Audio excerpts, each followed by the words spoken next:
Bom dia, boa tarde e boa noite, galera do, dos sextos anos.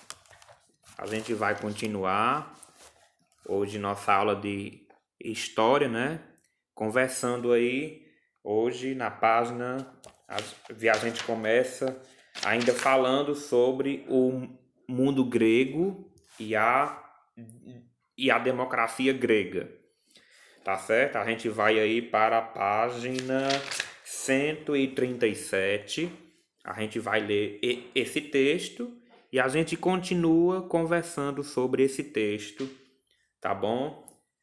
Havia aquele conteúdo sobre a democracia, sobre todo esse contexto democrático que se originou aonde? Lá na Grécia.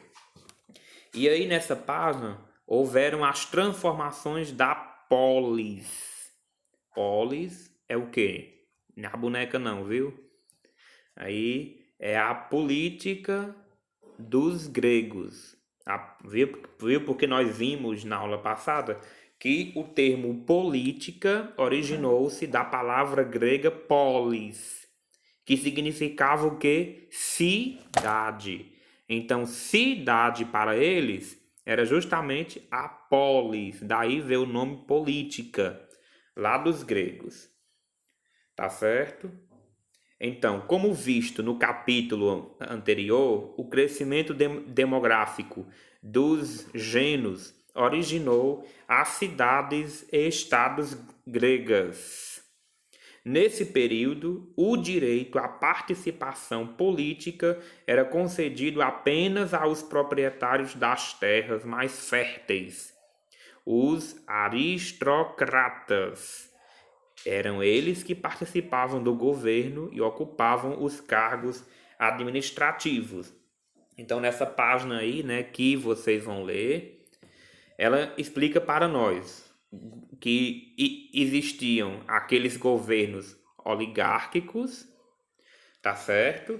Que daí veio também outro termo grego, as oligarquias, tá bom? E aí, nessas três questões vocês vão responder, tá bom? Recapitulando desse conteúdo, essas três aí vocês vão começar respondendo. O que os antigos gregos entendiam por política, nós já vimos, que era a arte de gerir bem uma cidade para eles, que coisa bonita, entendida como uma comunidade de cidadãos e não uma divisão de partidos como nós temos hoje. Depois, a quem cabia nas polis, ou seja, nas cidades gregas, decidir o que era melhor para todos os cidadãos. A quem cabia isso? Aos próprios cidadãos. Lembra que aqui que a gente falou sobre a coletividade? Pois é. E aí a forma de vida política nas cidades e estados gregas foi alterada com a formação das falanges hoplitas, que está aí nessa página explicando para vocês o que é isso daí. Tá certo? E a gente continua. Deixa eu ver aqui, onde é que tá minhas outras páginas? Tá aqui. Vamos para a fundação da democracia. Como é que se deu essa fundação dessa democracia? Nós já vimos que foi lá na Grécia, né? Tal e tal, depois da queda dos tiranos. Clístenes, um dos líderes da reação contra a tirania, assumiu o governo de Atenas e realizou as reformas que instituiriam a democracia. Ele fez o quê? Está dizendo aí, ó, primeiro parágrafo. Ele eliminou a divisão política da sociedade ateniense com base na riqueza e estabeleceu a igualdade de quê? De todos os cidadãos perante a lei. Também aumentou o número de integrantes, né, da bulé de 400 para 500 e criou uma lei pela qual um cidadão que ameaçasse a democracia poderia ser punido com o ostracismo, que era o exílio por 10 anos, certo? E assim por diante.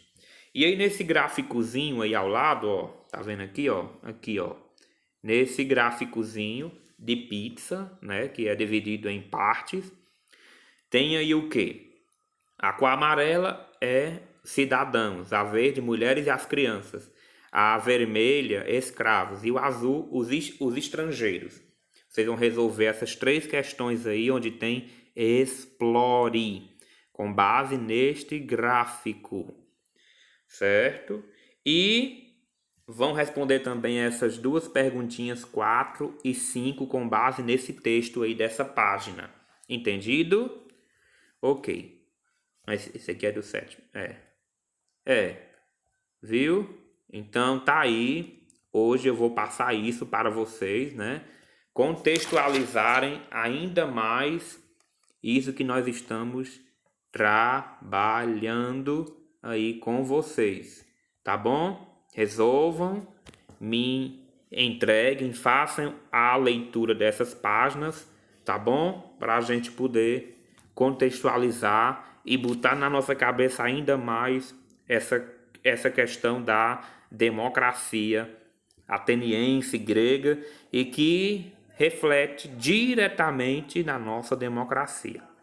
Tudo bem, pessoal?